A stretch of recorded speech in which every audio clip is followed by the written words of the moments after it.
C'est aux environs de 4 heures du matin que nous avons quitté Niamey à bord d'un bus de transport. Chaque jour, plusieurs compagnies transportent des voyageurs souhaitant se rendre à l'étranger par la voie terrestre.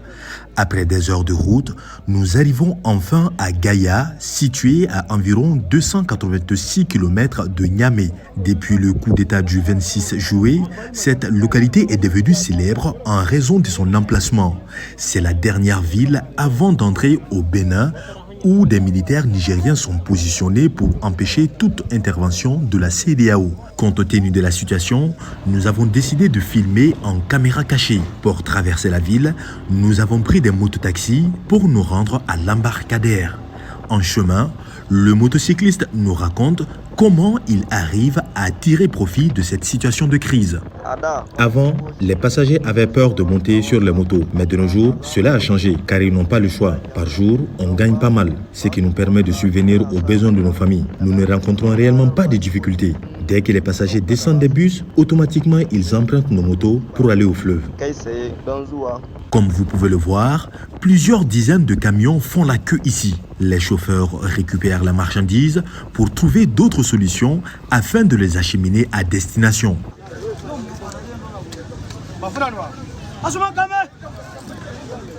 Après 30 minutes à moto, nous arrivons au bord du fleuve pour emprunter les pirogues, passage obligé pour entrer au Bénin. Ici, l'accès au fleuve se négocie comme au marché. Les propriétaires de pirogues sont actuellement considérés comme les rois de la ville, car les affaires marchent bien. C'est pas faveur, je fais ça, c'est 8 000. La place est bondée et chaque passager paye pour la traversée. Après insistance auprès d'un piroguier, il a fini par nous confier que parfois, ils peuvent gagner jusqu'à 500 000 francs CFA. En effet, le calcul est tout simple. Lorsque nous avons embarqué, nous avons noté que nous étions 42 passagers et chacun avait déboursé entre 6 000 francs CFA et 10 000 francs CFA. De plus, cette même pirogue peut effectuer plusieurs allers-retours par jour. Ainsi, l'estimation semblait être correcte. Et pourtant, ce n'est pas sans risque. Récemment, une pirogue a chaviré faisant 2 morts et des blessés. Cela avait poussé les autorités à interdire ces traversées. Qu'à cela ne tienne, les gens sont obligés de passer par là, nous confie le conducteur. Situation oblige. Durant le court voyage, nous avons fait connaissance entre passagers. Diouf, lui, est de nationalité sénégalaise. Pendant nos causeries, il a avoué être inquiet, mais reste serein quand même. Et c'est la première fois que tu montes ici. C'est la première fois.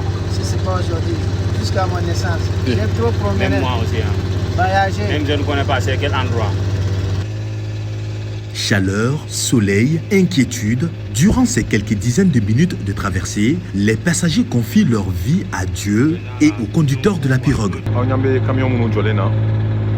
Comme vous pouvez le voir de loin, ce sont ces camions qui servent de barricade pour le pont, bloquant ainsi tout accès.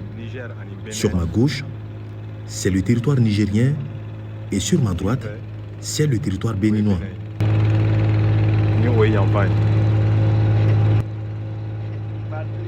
Après avoir dépassé le pont, nous voici dans les eaux béninoises, mais avant d'accoster, nous faisons un arrêt au poste de douane maritime.